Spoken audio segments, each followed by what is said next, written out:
Hello students, हमारा अगला topic है एम्पियर सर्किटल लॉ। देखो, बायोट सावर्ट लॉ हमने पढ़ा था। बायोट सावर्ट लॉ ने सबसे पहले बताया था कि किसी करंट कैरिंग कंडक्टर का मैग्नेटिक फील्ड कितना बनता है। वो बताया था B = μ0/4π आइडियल साइन थीटा/r²। अब एक साइंटिस्ट और था एम्पियर, जिसने भी मैग्नेटिक फील्ड के बारे में बताया था कि करंट कैरिंग कंडक्टर का कितना मैग्नेटिक फील्ड बनता है। अब उसने जो मैग्नेटिक फील्ड बताया था, उसने बताया था जैसे ये एक करंट कैरिंग कंडक्टर, इसमें आई करंट फ्लो हो रहा है, ठीक है। तो उसकी जो स्टेटमेंट थी उसको हम समझते हैं अपने वर्ड्स में कैसे, कि जैसे ये एक करंट कैरिंग कंडक्टर है। जैसे हमने ये पढ़ा है कि मैग्नेटिक फील्ड का कोज क्या है, करंट, ठीक है। Cause of magnetic field is current. और स्टीड ने बताया था कि मैग्नेटिक फील्ड किसके कारण बनता है, करंट के कारण बनता है। तो अब करंट के कारण कितना मैग्नेटिक फील्ड बनता है, ठीक है। तो वो चीज़ समझाई थी इसने, एम्पियर ने। तो उसने बताया था बायोट सावर्ट लॉ का करंट कारण कितना मैग्नेटिक फील्ड बनता है, μ0/4π आइडियल साइन थीटा/r²। अब इसने देखो कैसे बताया, इसने बताया कि जैसे ये कंडक्टर है, इसमें आई करंट फ्लो हो रहा है, तो इसके कारण जो मैग्नेटिक फील्ड बनेगा वो आई ही बनेगा, ठीक है। सिंपल थी, क्योंकि फिजिक्स में हम चाहते हैं कि कोई चीज़ें सिंपल हो, कम से कम हो। तो आई करंट के कारण आई मैग्नेटिक फील्ड बन गया। 2i करंट है तो 2i बन गया, 10i है तो 10i बन गया, ठीक है। अब इसके कारण जैसे आई करंट जाता है, इसके कारण मैग्नेटिक फील्ड बन गया आई। अब वो मैग्नेटिक फील्ड जब बाहर आता है, अब इस जैसे ये वायर, तो इसमें करंट आई फ्लो होती है, इसलिए मैग्नेटिक फील्ड बना आई। अब वो मैग्नेटिक फील्ड बाहर आता है, बाहर क्या है, मीडियम है, जैसे यहाँ पे एयर होगी, ठीक है। तो एयर के पास एक होती प्रॉपर्टी जिसको बोलते हैं परमिएबिलिटी, μ0, ठीक है। जैसे चार्ज में हमने पढ़ा था, उसमें क्या होती है मीडियम की प्रॉपर्टी, परमिटिविटी। तो परमिटिविटी क्या करती थी, जैसे उसमें इलेक्ट्रिकल जो होती परमिटिविटी क्या करती थी कि जैसे इलेक्ट्रिक फील्ड लाइंस बनती, तो वो इलेक्ट्रिक फील्ड लाइंस को कुछ को कर लेती है एब्जॉर्ब, और कुछ को पास कर देती थी। तो जो एक्चुअल में चार्ज के कारण इलेक्ट्रिक फील्ड था, उसको वो क्या कर देती थी, कम कर देती थी, ठीक है। इलेक्ट्रिक फील्ड का जो फॉर्मूला क्या था, 1/4πε0/2/r²। तो ये थी परमिटिविटी। ये ज़्यादा होगी तो ये क्या होगा, वीक होगा। तो जैसे ये मीडियम की होती प्रॉपर्टी, जैसे एयर है, ठीक है, तो एयर की परमिटिविटी यहाँ पुट करेंगे। अब जैसे और कोई हमने वो रख दिया मीडियम, उसकी परमिटिविटी पुट करेंगे तो वो और वीक हो जाएगा। तो ये परमिटिविटी या परमिबिलिटी, ये ऐसी मतलब एक मीडियम की प्रॉपर्टी होती है जो मैग्नेटिक फील्ड या इलेक्ट्रिक फील्ड को वीक करती है। तो अब यहाँ पे ये जो वायर है या ऐसे कंडक्टर, इसमें आई करंट फ्लो होती है, इसका मतलब इसने आई मैग्नेटिक फील्ड बनाया। अब वो आई मैग्नेटिक फील्ड यहाँ स्पेस में आता है, बाहर ये, ठीक है, बाहर आता है। तो बाहर ये प्रॉपर्टी, अब मीडियम पास एक प्रॉपर्टी परमिबिलिटी, वो क्या कर देगी, इसको कम कर देगी, और वो इसको कम कर देगी μ0 टाइम्स आई था, ठीक है। ये इसने जो बनाया था मैग्नेटिक फील्ड, वो बन रहा था आई। और जैसे ही वो मीडियम के अंदर आया, मतलब ये वायर के अंदर आई बना, अब वो जो मैग्नेटिक फील्ड वो बाहर आया, तो वो मीडियम ने उसको कम कर दिया, और उसको कर दिया कितना, μ0 टाइम्स आई कर दिया, μ0 टाइम आई, ठीक है। अब इसके कारण मैग्नेटिक फील्ड बन रहा है, ये यहाँ पे आई के कारण आई बना, लेकिन वो जब यहाँ पे आएगा बाहर, क्योंकि हम तो बाहर ही देखेंगे, हम इसके अंदर थोड़े देखेंगे कंडक्टर के, हम तो बाहर देखेंगे मैग्नेटिक फील्ड कितना बन रहा है। तो बाहर कितना बन रहा है, μ0 आई, क्यों, क्योंकि मीडियम ने उसको कम कर दिया, कितना, उसको कर दिया μ0 आई कर दिया, ठीक है। अगर मान लो मीडियम और कोई होता तो उस मीडियम का यहाँ पुट कर देती परमिबिलिटी। अब हमने उसके कारण जो मैग्नेटिक फील्ड है उसको हमने क्या कर दिया, उसको घेर लिया ऐसे, ठीक है, सर्कल बना के। तो हमने ये सर्कल बना दिया ऐसे, यानी एक लूप बना दिया। अब हम देखना चाहते हैं कि उस लूप के अंदर कितना मैग्नेटिक फील्ड है। तो इस लूप के अंदर हमने मैग्नेटिक फील्ड देखा, तो देखो वो हम कैसे देखते हैं, इसके कारण आई बना मैग्नेटिक फील्ड, और वो मैग्नेटिक फील्ड जब बाहर आया तो कितना हो गया, μ0 आई। अब उस μ0 आई को हमने इस लूप के अंदर एनक्लोज कर दिया, बंद कर दिया। अब हम देखते हैं इस लूप में, ठीक है। अब जैसे इसके लिए करंट एलिमेंट लेते हैं, वो कितना लेते हैं, DL जैसे ये लूप है, तो इसको इसके हमने छोटे छोटे टुकड़े कर दिए, DL ऐसे। तो इस DL पे हमने वो देखा मैग्नेटिक फील्ड, यहाँ से जैसे ये वो बना, लूप बना ऐसे।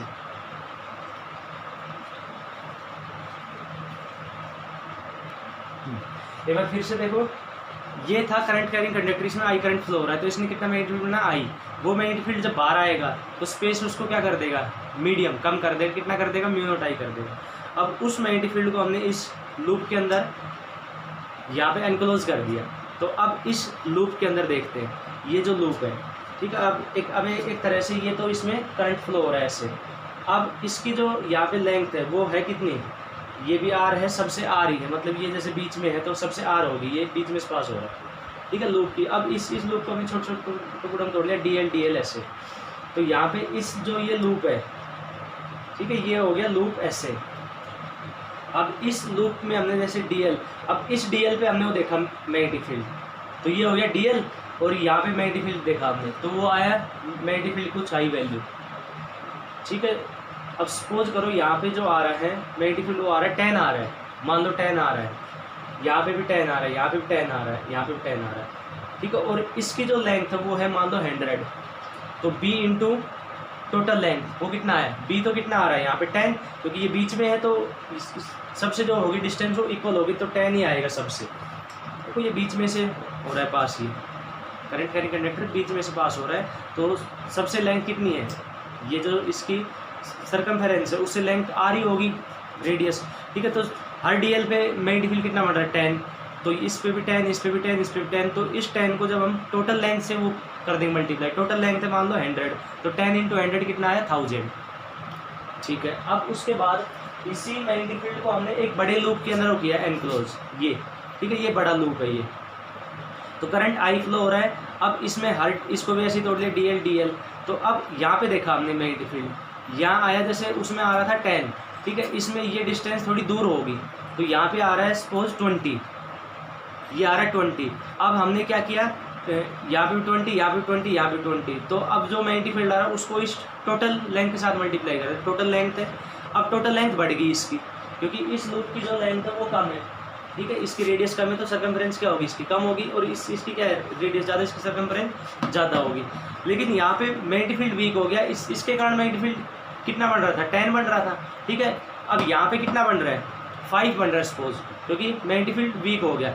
लेकिन अब इसकी लेंथ बढ़ गई, ठीक है, अब इसकी लेंथ होगी सपोज करो 200, तो 5 इंटू 200 कितना है 1000। तो एक चीज़ हमने देखी कि इसके कारण जो मैग्नेटिक फील्ड बन रहा है म्यू नॉट आई, उसको छोटे लूप के अंदर अगर एनक्लोज करेंगे, तो छोटे लूप के अंदर एनक्लोज करेंगे तो छोटा लूप बनेगा, तो उससे जो इसके डी एल की है डिस्टेंस वो होगी कम, ठीक है, कम हो जाएगी, तो मैग्नेटिक फील्ड क्या बनेगा स्ट्रॉन्ग। लेकिन डी एल उसका जो कंप्लीट आएगी सर्कमफ्रेंस वो क्या हो जाएगी वीक, ठीक है। लेकिन मल्टीप्लीकेशन करेंगे तो वो मल्टीप्लीकेशन कुछ आएगा, जैसे इसका मल्टीप्लीकेशन आया था कितना, यहाँ पे था कितना 5 5 5 ऐसे, सॉरी 10 10 10 ऐसे बन रहा था, और लेंथ कितनी थी इसकी 100, तो 100 इंटू 10 कितना है 1000। इसमें देखो मैग्नेटिक फील्ड यहाँ पे कितना बन रहा था, ये थोड़ी सी दूर हो गया था, क्योंकि इसकी रेडियस क्या है ज़्यादा, और रेडियस ज़्यादा होगी तो ये पॉइंट दूर चला जाएगा, इससे कंडक्टर से दूर चला जाएगा, वीक हो जाएगा मैग्नेटिक फील्ड, तो इसके कारण कितना बना 5। लेकिन इसकी ये बढ़ गई थी सर्कमफेरेंस, वो कितनी हो गई थी 200, तो 5 इंटू 200 कितना आया वही 1000। तो अब इससे भी ये पता चलता है कि ये, अब बायोट सावर्ट लॉ पे चलते हैं, सॉरी इस पे एम्पियर लॉ पे चलते हैं कि इसमें करंट आई फ्लो हो रहा है, तो इसको अगर इसका magnetic field mu not I बन रहा है, तो उसको छोटे लूप में एनक्लोज करेंगे, तो बी डॉट डी एल, यानी बी और डी एल का मल्टीप्लीकेशन चाहे छोटे लूप में करो चाहे बड़े में करो, चाहे इससे और उसमें कर लो बड़े में, वो ऑलवेज क्या आएगा कॉन्स्टेंट, और उसकी वैल्यू होगी म्यू नॉट आई, ठीक है। तो ये बताया था उसने बायोट सावर्ट का, बी डॉट डी एल, ठीक है। मल्टीप्लिकेशन इनका हमने यहाँ डॉट प्रोडक्ट क्यों किया, क्योंकि बी यहाँ पे क्या है मैग्नेटिक फील्ड वेक्टर क्वांटिटी, और डीएल क्या है लेंथ, एक वेक्टर क्वांटिटी और 2 वेक्टर मल्टीप्लाई करो उससे क्या मिल रहा है हमें तीसरा स्केलर मिल रहा है, ठीक है। इसलिए यहाँ पे कौन सा होगा प्रोडक्ट, ये स्केलर होगा प्रोडक्ट। तो ये है एम्पियर सर्किट लॉ की स्टेटमेंट एक बार फिर से बता रहा हूँ। इसमें आई करंट हो रहा था फ्लो इसने, तो इसने जो मैग्नेटिक फील्ड कितना बनाया आई बनाया, ठीक है, इसने कंडक्टर में। अब वो आई जो करंट कारण आई मैग्नेटिक फील्ड बना, अब वो मैग्नेटिक फील्ड जब बाहर आएगा तो मीडियम क्या कर देता है मैग्नेटिक फील्ड को वीक कर देता है, तो उसने उसको कर दिया म्यू नॉट आई। अब ये म्यू नॉट आई ये कांस्टेंट हो गया।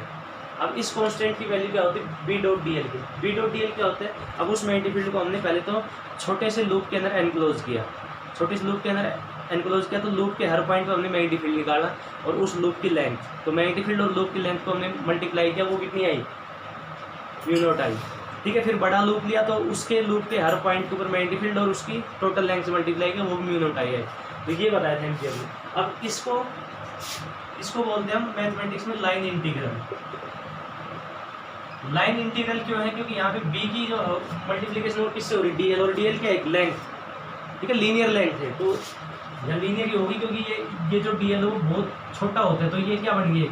स्ट्रेट लाइन ही बन गया, तो इसलिए इसको बोलते हैं लाइन इंटीग्रल। इंटीग्रल इसलिए बोलते हैं क्योंकि इसमें इंटीग्रेशन हो रहा है, ठीक है। तो यहाँ पे line integral of magnetic field, line integral of magnetic field is mu naught times of current passing through conductor.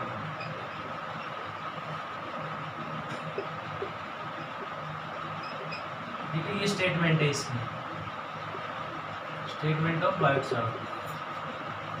जो मैग्नेटिक फील्ड होगा B dot D L, simple सा है, बी डॉट डी एल की जो मल्टीप्लीकेशन होगी वो mu naught times होगी आई पे, ठीक है। म्यू नॉट की वैल्यू हमें पता हो कितनी होती है, 10⁻⁷। थोड़ा सा इसकी एप्लीकेशन करेंगे तब थोड़ा सा ये अच्छे से आ जाएगा इसमें। तो लाइन इंटीग्रल मैग्नेटिक फील्ड, और ये इसकी मैथमेटिकल स्टेटमेंट है। तो इसको हम और वो कर सकते हैं simplify, B dot D L क्या लिख सकते हैं? B D L cos theta is equal to mu not I, ये ऐसे लिख सकते हैं। ये इसमें हमें वो रखना यार, ये बिल्कुल उसी तरह जैसे गोस थ्योरम पढ़ी थी, उसमें क्या था? उसमें था E dot D S is equal to Q upon epsilon naught, ठीक है। तो वहाँ पे भी इंटीग्रेशन था, क्लोज इंटीग्रेशन, यहाँ क्लोज इंटीग्रेशन, वहाँ पे बी था, वहाँ पे बी था, सॉरी वहाँ पे ई था, यहाँ पे बी है। वहाँ पे क्या था? वहाँ सरफेस था, ठीक है। वहाँ पे चार्ज के अराउंड क्या लेते थे हम? सरफेस लेते थे। यहाँ पे हम क्या लेते हैं? कंडक्टर के अराउंड लूप लेते हैं। तो line integral magnetic field of A loop is mu naught times, ठीक है। तो वहाँ पे लेते थे हम सरफेस, इसलिए क्या था? D S, surface area. यहाँ पे क्या लेते हैं? लूप, तो लूप की क्या होगी? लेंथ होगी, तो यहाँ डी एल आ गया ये। वहाँ पे था 1/एप्सिलॉन नॉट, ठीक है, मीडियम की प्रॉपर्टी। यहाँ पे क्या है? Mu naught. वहाँ पे चार्ज के कारण बन रहा है इलेक्ट्रिक फील्ड, यहाँ में किस कारण बन रहा है? करंट के कारण। तो बिल्कुल उससे मिलता जुलता है ये, ठीक है। तो ये हो गया एम्पियर सर्किटल लॉ। अब इसको अप्लाई हम कैसे करते हैं? तो जैसे हम उसमें करते थे, ये अप्लाई करते थे हम, गॉस थ्योरम या गॉस लॉ अप्लाई करते थे, वैसे ही है। तो नेक्स्ट है steps to apply Ampere circuital law.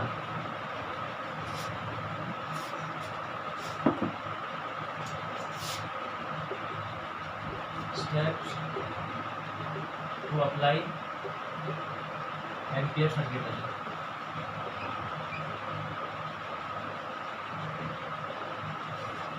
इसमें फर्स्ट स्टेप होगा कंसीडर एम्पीरियन लूप।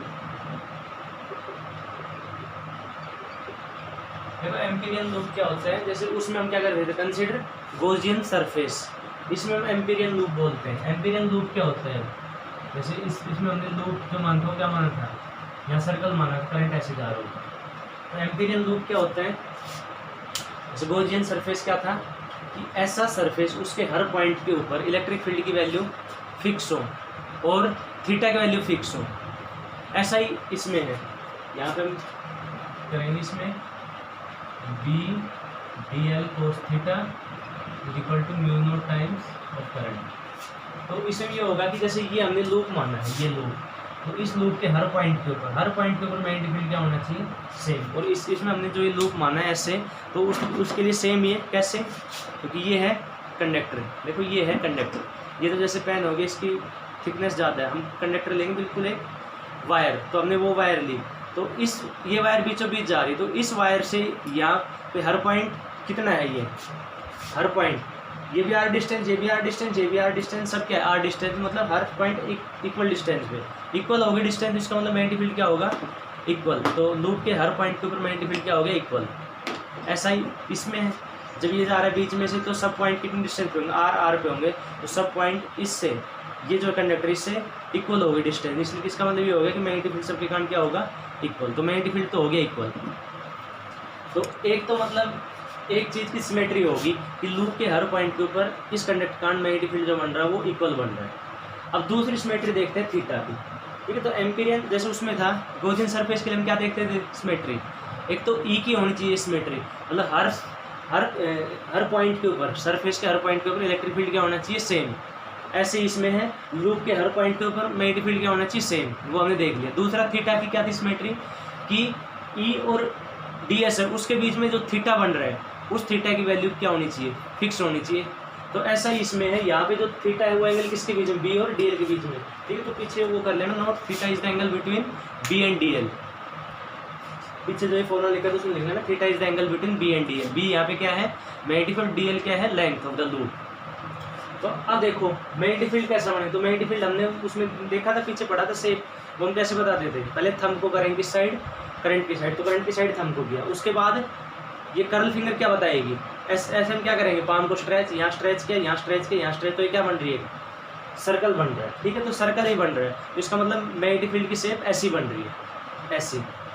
अब ऐसी शेप बन रही है, और ये लूप भी, ये लूप है, इसकी शेप भी ऐसे है, मतलब लूप की जो शेप वो कैसी है, सर्कुलर, और मैग्नेटिक फील्ड की शेप भी कैसी है, सर्कुलर, ठीक है। तो यहाँ पे बी भी ऐसे ही है, और मैग्नेटिक जो लूप है वो dl वो भी कैसे, ऐसे ही है। तो एंगल कितना हो गया, 0। बी ऐसे देखो, ऐसे बन रहा है, बी आई की तरफ किया और फिर ये आई की तरफ किया, तो ये कर्ल फिंगर क्या हो जाएगा, मैग्नेटिक फील्ड डायरेक्शन, तो यहाँ मैग्नेटिक फील्ड ऐसे हो गया। अब यहाँ पे लूप है, ठीक है, वो लूप में भी dl वो ऐसे ही है, सर्कुलर है, तो एंगल कितना हो गया, वो भी ऐसे ही, ये भी ऐसे, एंगल कितना हो गया, 0। तो ये लूप क्या हो गया, अब ये लूप एम्पीरियन लूप इसको कहेंगे, क्यों, क्योंकि इस लूप के हर पॉइंट पर मैग्नेटिक फील्ड क्या है, सेम, और साथ साथ थीटा भी क्या है, सेम, तो इसको बोलते हैं एम्पीरियन लूप। तो कंसीडर एन एम्पीरियन लूप, ठीक है। एम्पीरियन लूप की डेफिनेशन अगर लिखो तो ये हम लिख सकते हैं साइड में, एम्पीरियन लूप की definition, the loop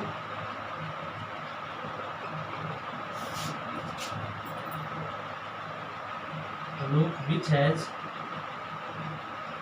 symmetry of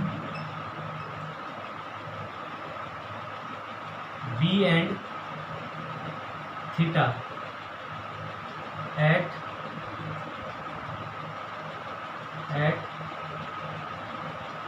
every point on the loop। Loop के हर पॉइंट के ऊपर, लूप जैसे इसके हर पॉइंट पे, ये पॉइंट हर पॉइंट के ऊपर भी सेम है, और हर पॉइंट के ऊपर वो थीटा कितना आ रहा है, 0 डिग्री, क्योंकि बी भी ऐसे ही और dl भी उस साइड है, थीटा आगे 0। तो पहला स्टेप है कंसीडर एम्पीरियन लूप। जैसे उसमें था गॉसियन सर्किल, उसमें क्या होता, the surface which has symmetry of E and theta at every point on the surface. उसमें हर सरफेस के पॉइंट पे ई की वैल्यू सेम होनी चाहिए और थीटा की वैल्यू सेम होनी चाहिए, ठीक है। सिमेट्री मतलब हर पॉइंट पे इक्वल होनी चाहिए वैल्यू। दूसरा इसमें हम करेंगे कैलकुलेट ये b डॉट dl, ठीक है, इसकी वैल्यू, तो b डॉट dl की वैल्यू। तीसरा हम इसमें कैलकुलेट करेंगे, जैसे उसमें क्या था, उसमें था दूसरा step calculate e dot ds, ऐसे इसमें क्या होगा कैलकुलेट b डॉट dl। तीसरा स्टेप क्या था, उसमें सरफेस जो हमने गॉसियन माना सरफेस, तो उसके अंदर कितना चार्ज है, इसमें क्या है लूप जो माना है उसके अंदर कितना करंट है। तो तीसरा हो जाएगा net current, calculate net current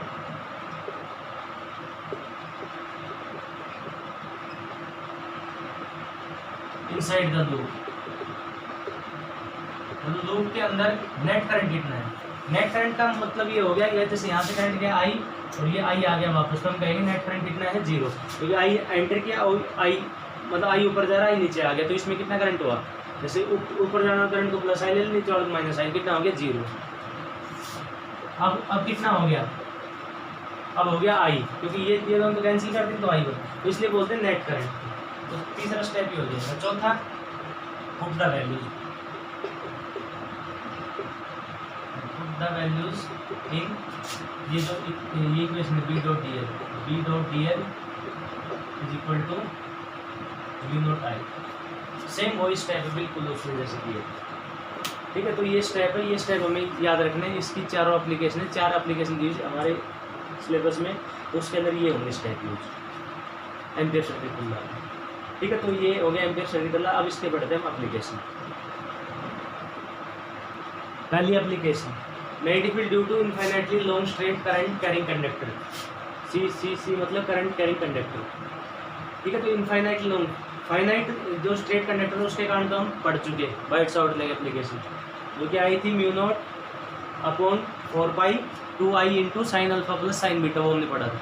तो इसमें उसमें मैंने बताया था इनफाइनाइट लॉन्ग किससे होता है डिसाइड, कि पॉइंट हमने कहाँ लिया, पॉइंट अगर हमने दूर लिया तो ये क्या हो जाएगा फाइनाइट, पास लेंगे तो क्या होता जाएगा इनफाइनाइट है, क्योंकि दूर जब जाएंगे तो ये चीज़ छोटी होती जाएगी, मतलब फाइनाइट ये इसकी हमें फिक्स शेप दिखेगी, तो ये हो जाएगा फाइनाइट। जब हम बिल्कुल ही पास आ जाएंगे तो ये क्या दिखेगी, ये हमें बहुत बड़ा दिखेगा, तो इसका कहेंगे infinite long.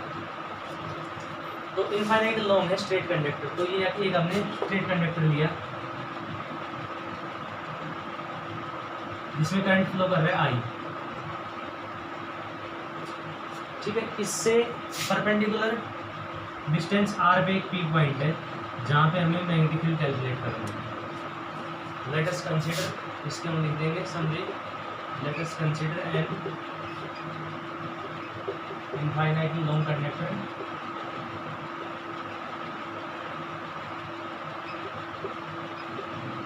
Infinitely long conductor having current I, the point P is at perpendicular distance R from the conductor, where magnetic field has to be calculated. Where magnetic field has to be calculated, जहाँ पे हमें magnetic field calculate करना है। First step, अब उसमें वही step use होंगे। पहला क्या है, कंसीडर एम्पिरियन लूप। तो एम्पिरियन लूप इसमें कौन सा होगा, तो एम्पिरियन लूप जैसे स्ट्रेट कंडक्टर, तो उसके लिए हमने अभी अभी देखा था एम्पिरियन लूप क्या था, उसके लिए ये था एम्पिरियन loop.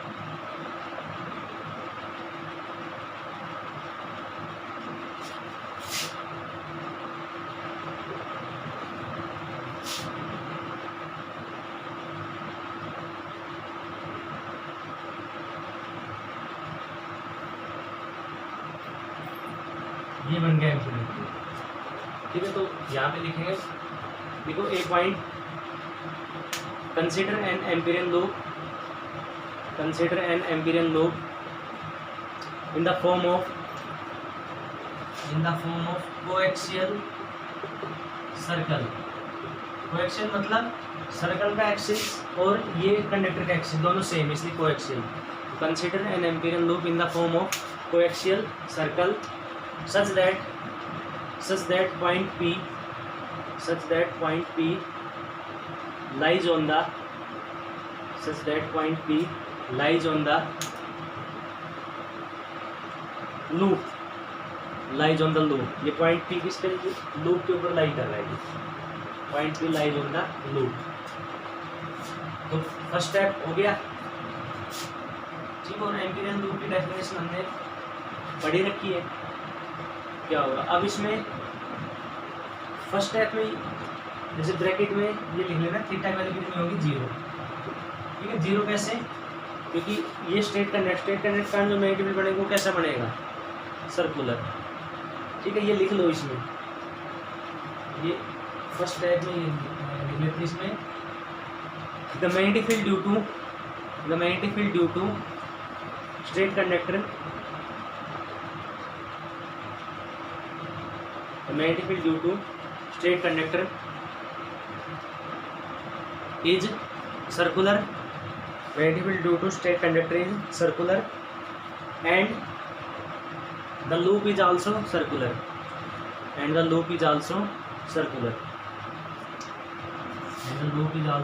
hence theta is equal to 0 degree, first step में ऐसे ही हमें वो करना पड़ेगा, डिफाइन एम्पिरियन लूप। दूसरा स्टेप क्या था, बी डॉट डी एल करने, तो यहाँ पे लिखेंगे बी डॉट डी एल। अब बी डॉट डी एल क्या सकते हैं, B D L cos theta.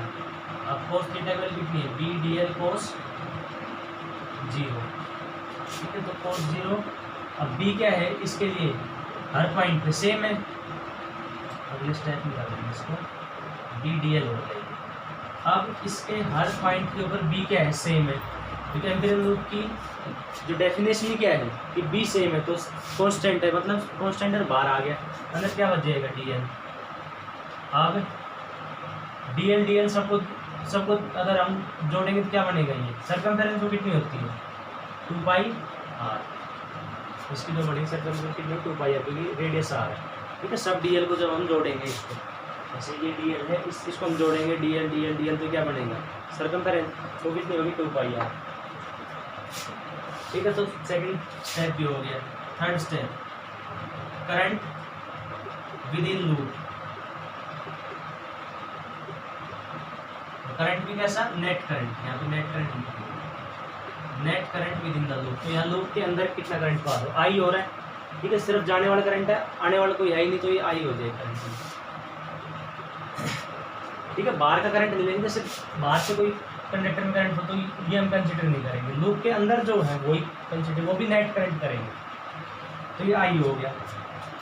D step में पुट द वैल्यूज, अब पुट करते हैं वैल्यू यहाँ पे,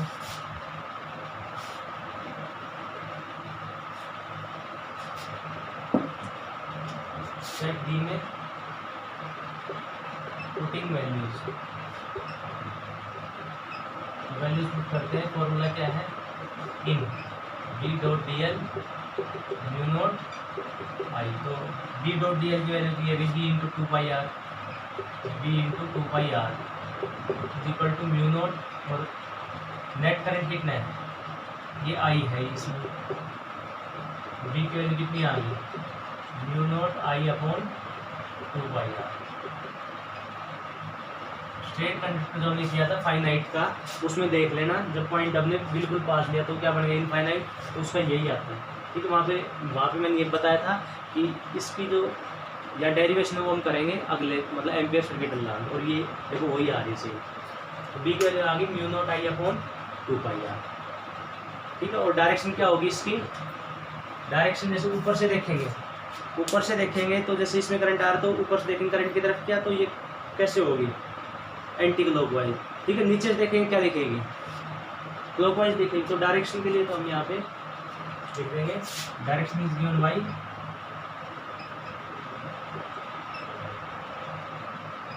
right hand palm rule, right hand palm rule से हम बता देंगे डायरेक्शन, ठीक है। तो ये हो गया magnetic due to infinitely long straight current carrying conductor. अब इसकी नेक्स्ट एप्लीकेशन, नेक्स्ट है magnetic due to cylindrical conductor. जैसे ये एक कंडक्टर है, इसकी शेप है सिलेंड्रिकल, इसमें से आई करंट फ्लो हो रहा है, इसमें से आई करंट ऐसे फ्लो हो रहा है, इसके पूरे एरिया में से आई करंट फ्लो हो रहा है ऐसे। ये जैसे हो गया सिलेंड्रिकल, तो इसके इस हिस्से में करंट आ रहा है वो ऐसे आ रहा है, ऐसे, और वो टोटल आई आ रहा है, मतलब यहाँ से ऐसे करंट जा रहा है अंदर से। थिन वायर थी जो पीछे लिया था, उसमें तो बिल्कुल थिन वायर, तो हमें अंदर इसमें देखना नहीं, लेकिन ये सिलेंड्रिकल है कंडक्टर, तो इसमें 3 जगह हमें मैग्नेटिक फील्ड बताना है। एक तो ये इसका एक्सिस हो गया, एक तो ये पॉइंट हो गया, अगर पॉइंट यहाँ पे हो तो आउटसाइड हो गया, ये यहाँ पे हो गया पॉइंट तो एट सरफेस हो गया, और यहाँ पे हो गया पॉइंट तो इनसाइड हो गया, ठीक है। तो magnetic field due to cylindrical conductor, और इसकी रेडियस हम मान लेते हैं कैपिटल आर।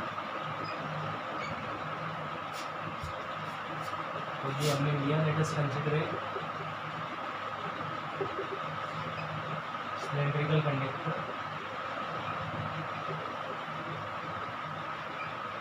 ये आई करंट फ्लो है इसमें से, having current I, cylindrical conductor of radius capital R, having current I, current I इसमें से फ्लो हो रहा है, तो पहला इसमें magnetic field outside,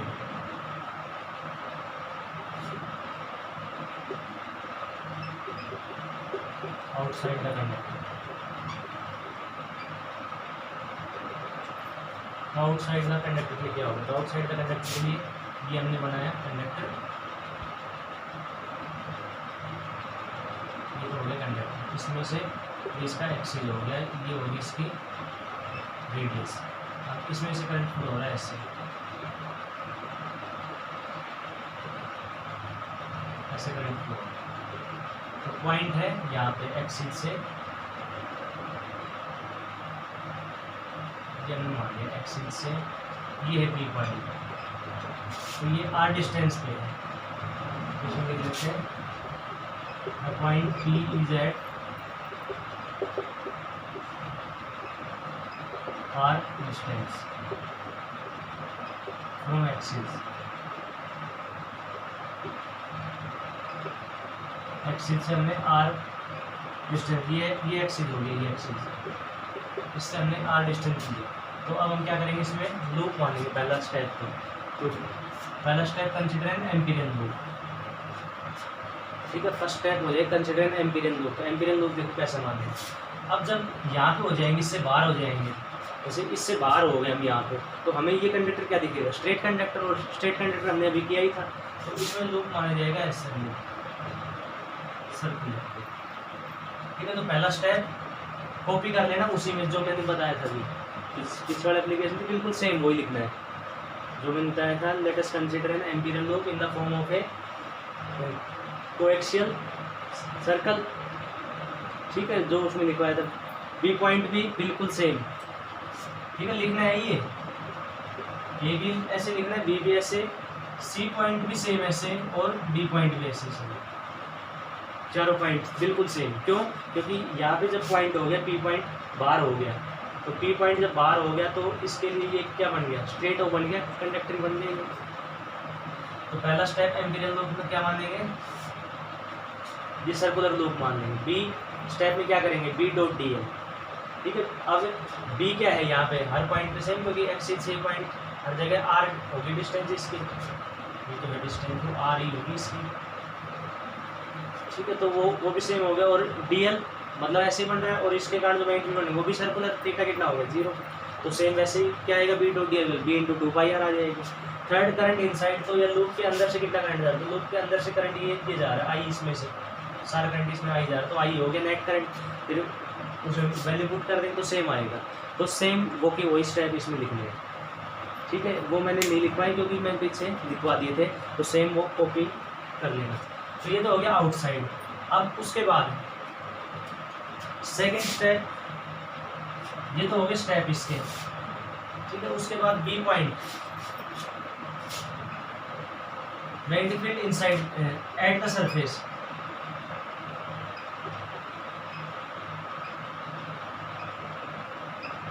eight the surface of conductor. तो सरफेस के लिए कुछ इसमें हम नहीं करने ज़्यादा। देखो मैग्नेटिक फील्ड का जो फॉर्मूला इनसाइड के लिए आएगा mu naught upon 2 pi upon R, यह है तो फॉर्मूला, यह है तो mu not I upon 2 pi R, ये हो जाएगा यहाँ पे स्मॉल आर, क्योंकि पॉइंट हमने कहा लिया है, बाहर लिया है, तो इसके लिए क्या हो जाएगा स्मॉल आर, ठीक है। यहाँ पे क्या आता है, आर आता है, तो यहाँ वो तो उसमें ध्यान रखना, पहले में स्मॉल आर पुट करना है, कैपिटल आर पुट नहीं करना, क्योंकि कैपिटल आर तो ये पॉइंट हो गया, अब कैपिटल आर ये हो गया, स्मॉल आर मतलब हमें जो डिस्टेंस लेना है कहाँ से लेनी है, एक्सिस से पॉइंट कितना, तो एक्सिस से पॉइंट स्मॉल आर डिस्टेंस पे, वहाँ पीछे वाले में कितना लिया था, कैपिटल आर लिया, तो कैपिटल आर पुट मत करना, कैपिटल आर तो इसकी वो होगी रेडियस, तो यहाँ पे स्मॉल आर पुट करना है। तो पहले तो स्टेप में जो कॉपी करेंगे सीधा तो यही आएगा, सिर्फ चेंज क्या करना है, कैपिटल आर जगह स्मॉल आर करना है। अब magnetic field at the surface of conductor, तो सरफेस ऑफ कंडक्टर के लिए इस आर की वैल्यू किसकी भी हो जाएगी, कैपिटल आर की, मतलब ये आर जैसे ये पॉइंट या सरफेस पे आ गया, तो ये ऐसे आता गया यहाँ आ गया, तो ये आर किसके भी हो गया, कैपिटल आर के, तो मैग्नेटिक फील्ड वैल्यू कितनी हो जाएगी, mu not I upon 2 pi R, ये आ गया किसके लिए, एट द सरफेस पे, ठीक है। तो दोनों हो गए, आउटसाइड भी हो गया और एट द सरफेस। अब थर्ड करेंगे इनसाइड, कि इनसाइड अगर हो तो मैग्नेटिक फील्ड कितना होगा, third point magnetic field inside the conductor.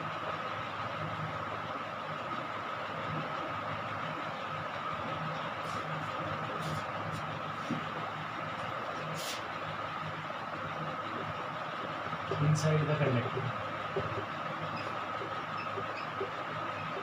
इसमें थोड़ा सा थर्ड स्टेप के अंदर चेंज आएगा। देखो कैसे, ये हमने लिया कंडक्टर, सिलेंड्रिकल कंडक्टर लिया और ये इसका एक्सिस हो गया। अब पॉइंट है अंदर, तो पॉइंट ये ले लिया हमने, पी पॉइंट। अब पॉइंट कितनी डिस्टेंस पे, वही आर, चेंज आर ही हो रही है। पहले आर थी इतनी, फिर ये आर होगी थी इतनी, फिर ये आर होगी इतनी। तो अब पॉइंट हमने लिया ये यहाँ पे। अब इसमें जो करंट फ्लो हो रहा है वो कितना हो रहा है, आई, वही से। ठीक है, तो इसमें हमको मानेंगे लोग, तो वही क्या होगा, यहाँ पे भी सेम सर्कुलर लूप है। क्यों? क्योंकि यहाँ पे जैसे वो जा रहा है करंट जा रहा है, तो इसके कारण जो मैग्नेटिक फील्ड बनेगा वो मैग्नेटिक फील्ड ऐसे बनेगा। इसके कारण जो ये है जैसे सिलेंड्रिकल कंडक्टर, तो वो वायर थार क्या होती है सिलेंड्रिकल, तो उसका मैग्नेटिक फील्ड कैसा बनता है, सर्कुलर। ठीक है, तो लूप कैसा मानना पड़ेगा हमें। अब इसके हर पॉइंट पर मैग्नेटिक फील्ड क्या रहेगा, सेम रहेगा। ये आर डिस्टेंस है। ठीक है, तो मैग्नेटिक फील्ड सेम हो गया। अब थीटा की वैल्यू कितनी हो जाएगी, वही जीरो सेम उसमें। तो first step as it is लिखना है, सेकंड स्टेप में भी एज इट इज सोल्व करना है। First step as it is, second भी एज इट इज। ठीक है, थर्ड स्टेप में देखो कैसे, थर्ड स्टेप इसलिए चेंज हो क्योंकि नेट करंट निकालना है। तो नेट करंट हम कैसे निकालेंगे, ये स्टेप होगा चेंज, क्योंकि उसमें तो क्या था, लूप जैसे बाहर था ऐसे बनना, तो उसमें सारा करंट आ ही जा रहा था। जब यहाँ पे हमने लूप माना, इस सरफेस में मानेंगे तो भी सारा करंट उसमें जाएगा अंदर। लेकिन यहाँ में माने तो हम देख रहे हैं कि यहाँ से सिर्फ ये करंट जा रहा है, ये जो करंट है बाहर का ये नहीं है, क्योंकि ये आउटसाइड का लूप है। ये करंट क्या हो गया, आउटसाइड लूप। देखो इसमें से ये हो गया एक तरह से ऐसे वो जा रहे हैं, करंट जा रहा है। तो ये करंट हमें कौन सा लेना है, इस लूप के अंदर जो करंट है। तो इस लूप के अंदर करंट हम कैसे निकालेंगे, तो वो देखो करंट कैसे निकालेंगे। अब देखो इस पूरे एरिया में से करंट कितना जा रहा है, pi R square area contains current as current, वो कितना है, आई है, क्योंकि इस पूरे में से आई करंट जा रहा है। तो यूनिट एरिया में से होगा कितना, unit area as current I upon pi R. अब इस लूप के अंदर का हमें वो लेना है करंट, तो इस लूप का एरिया कितना हो गया, pi into small R square. तो pi into small R square as current कितना हो जाएगा, I upon pi R square into pi into R. तो पाई से पाई कैंसिल, तो कितना आ गया, I R square upon capital R. यहाँ पे बस सिर्फ ये चेंज आएगा। तो नेट करंट यहाँ पे आई डैश हम ले लेते हैं। ठीक है, जैसे उसमें तो हमने आई लिया था, तो यहाँ पे पूरा आई तो फ्लो नहीं हो रहा है इसके अंदर, तो आई डैश लेंगे, तो कितना हो जाएगा, I into R square upon R. Third step में सिर्फ ये चेंज हो गया। फिर से देख लो, बाकी स्टेप वही सेम है। थर्ड स्टेप में क्या होगा कि पूरे एरिया में से करंट कितना आ रहा है, आई, तो यूनिट एरिया में से कितना होगा, वन एरिया में से I upon pi R square. और ये जो लूप है इसका एरिया कितना है, pi into small R square, उसमें से कितना होगा, I upon pi R square into pi R square. तो I R square upon R square, तो ये करंट आ गया। फोर्थ स्टेप में पुट द वैल्यू, तो वैल्यू पुट करेंगे तो B dot D L equal to mu not I. ठीक है, इसमें आई डैश ले लेते हैं, क्योंकि यहाँ पे हम आई डैश करंट ले रहे हैं, इसमें से जो पास हो रहा है ये करंट आई डैश। तो बी डॉट डी एल के लिए सेम हो जाएगी B into two pi small R, क्योंकि इसकी जो है सर्कमफ्रेंस वो क्या होगी, two pi into small R. और ये क्या हो जाएगा, mu naught into I dash. I dash कितना है, ये I R square upon capital R. अब देखो ये आ जाएगा बी की वैल्यू म्यू नॉट एक आर से, ये आर कैंसिल हो गया, ये आएगा mu naught upon two pi into I R upon capital R. ये आएगा बी की value mu naught upon two pi I small R upon capital R. तो ये आएगा इनसाइड मैग्नेटिक फील्ड।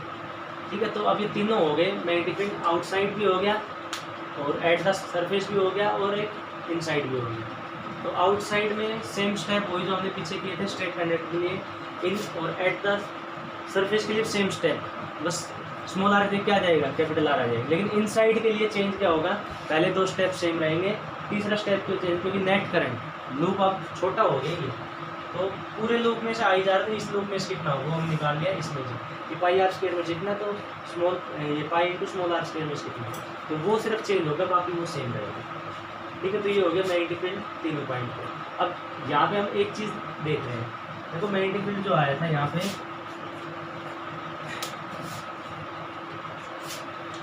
सरफेस, सबसे पहले तो आउटसाइड को जो आया था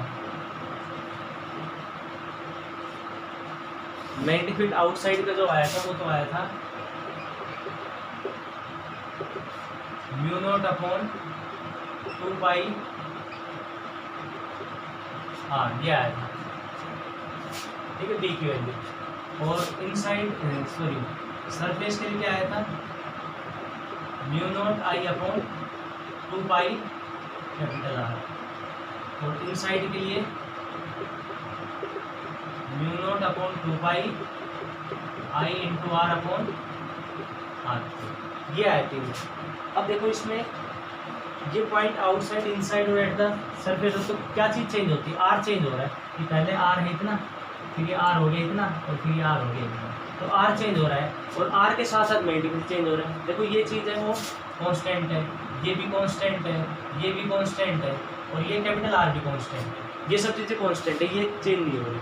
तो इसका मतलब मैग्नेटिक फील्ड किसके ऊपर डिपेंड कर रहे हैं, स्मॉल आर पे कर रहे हैं कि अब देखो यहाँ पे स्मॉल आर के लिए, कि आउटसाइड के लिए तो क्या है, स्मॉल आर की वैल्यू बढ़ेगी तो मैग्नेटिक फील्ड क्या होगा, वीक। यहाँ पे देखो बी आउटसाइड के लिए क्या है कि ये इन्वर्सली प्रोपोर्शनल, और इसके लिए तो कांस्टेंट ही हो गया ये, क्योंकि यहाँ पे तो हर चीज़ कांस्टेंट है। और यहाँ पे क्या हो जाएगा, magnetic field diagonal to R, तो इनसाइड में क्या हो गया, मैग्नेटिक आर बढ़ेगा तो मैग्नेटिक फील्ड क्या होगा, ये इनसाइड के लिए होगा, और ये सरफेस पर हो गया। तो आउटसाइड में क्या है कि आर बढ़ेगा तो मैग्नेटिक फील्ड वीक होगा, ठीक, और सरफेस पे कांस्टेंट रहेगा। और अंदर क्या है, मैग्नेटिक फील्ड अगर बढ़ेगा तो सॉरी आर बढ़ेगा तो मैग्नेटिक फील्ड बढ़ेगा। और ऑन द एक्सिस का हमें पता ही है कि एक्सिस के ऊपर मैग्नेटिक फील्ड कितना होता है, बी इज इक्वल टू 0। तो इसका हम बनाते हैं ग्राफ, ठीक है, तो यहाँ ग्राफ बनाते हैं इसका, graph of B versus R. तो ये ग्राफ इसका हम बनाएंगे ऐसे, इस साइड हम ले लिया बी और इस साइड ले लिया आर। तो ये पॉइंट हमने ले लिया सेंटर पे, ठीक है, तो यहाँ पे लिया पॉइंट हमने, तो यहाँ पे कितना होगा, एक्सिस के ऊपर 0 हो गया। और फिर जैसे जैसे हम इससे हो जाएंगे दूर तो आर इसमें बढ़ रहा है, तो यहाँ पे यहाँ हम कहाँ चल रहे हैं, अंदर, तो अंदर वाला फॉर्मूला, तो अंदर वाले फॉर्मूले क्या है, डायगोनल टू आर, इसका मतलब मैग्नेटिक फील्ड ये बढ़ेगा, ठीक है, तो बढ़ गया। और ये बी की पावर 1 आर की पावर, इसलिए ग्राफ कैसा आएगा, लीनियर ग्राफ आएगा, तो ये बढ़ गया, ठीक है। यहाँ सरफेस पे हम पहुँच गए, ये तो हो गया सेंटर पॉइंट एट एक्सिस। यहाँ पे कहाँ गए हम, ये सरफेस पे आ गए, ठीक है, ऐसे हम लिख लेते इसको 0, और यहाँ पे कितना हो गया आर, जैसे ये पॉइंट कितना है 0, ये यही हो गया। फिर उसके बाद ये आर, और फिर ये कैपिटल आर, और फिर ये आर, तो यहाँ पे ये तो इनसाइड का हो गया। इनसाइड में क्या है, magnetic field diagonal to R. फिर उसके बाद यहाँ पे जब हम पहुँच गए आर पे, तो ये क्या आ गया, सरफेस ही आ गया, ठीक है। तो सरफेस पे मैग्नेटिक फील्ड इसका क्या होगा, मैक्सिमम होगा। यहाँ पे लिख देंगे मैग्नेटिक फील्ड,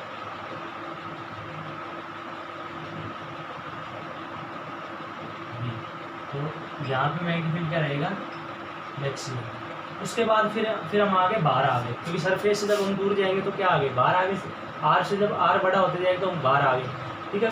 बाहर के लिए कौन सा बोलना है, इनवर्सली प्रोपोर्शनल टू आर, तो इसके लिए क्या होगा, मैग्नेटिक फील्ड वीक होता है, तो इसके लिए B is inversely proportional to 1/r, और इसके लिए क्या है, B is diagonal to R. तो इतना हिस्सा है, इतना जो हिस्सा है वो तो हो गया इनसाइड का, और ये जो हिस्सा है वो हो गया किसके लिए, आउटसाइड, ठीक है। तो ये ग्राफ है, इंपॉर्टेंट है ग्राफ, ये पूछा जाता है। ऐसा ही हमने उसमें पढ़ा था इलेक्ट्रिक फील्ड में, सेल का इनसाइड, आउटसाइड और एट द सरफेस। तो ऐसे इसमें magnetic field diagonal to R inside के लिए और inversely proportional to R outside के लिए। इसका मतलब magnetic field is at maximum at the surface. लिख लेंगे magnetic field is maximum at the surface. क्यों? क्योंकि देखो सरफेस से जब हम दूर जा रहे हैं तो आर क्या हो रहा है, बढ़ रहा है, तो आर बढ़ रहा है तो बी क्या होगा, कम होगा, कम होती जाएगा। अब इनसाइड में आ जाओ, जब सरफेस से हम अंदर जाएंगे तो आर की वैल्यू क्या हो जाएगी, कम होती जाएगी, आर की वैल्यू कम होती है तो बी की वैल्यू क्या हो जाएगी, कम, और यहाँ पहुँचने के बाद आर की वैल्यू कितनी हो जाएगी, 0, तो बी 0 हो जाएगी। इसका मतलब सरफेस से इस साइड जाओ तो मैग्नेटिक फील्ड कम, उस साइड जाओ तो मैग्नेटिक फील्ड, तो इसका मतलब बीच में मैग्नेटिक फील्ड क्या हो गया, मैक्सिमम। ठीक है, तो ये हो गया मैग्नेटिक फील्ड मैक्सिमम। तो this is all about magnetic field due to cylindrical conductor. तो हमने आज 2 एप्लीकेशन इसकी पढ़ी है एम्पियर लॉ की। ठीक है, तो एक बार इसको ट्राई करना है। इसकी 2 एप्लीकेशन और बचती है, सोलेनॉइड और टोरॉइड की, तो that will be discussed in next lecture. Thank you.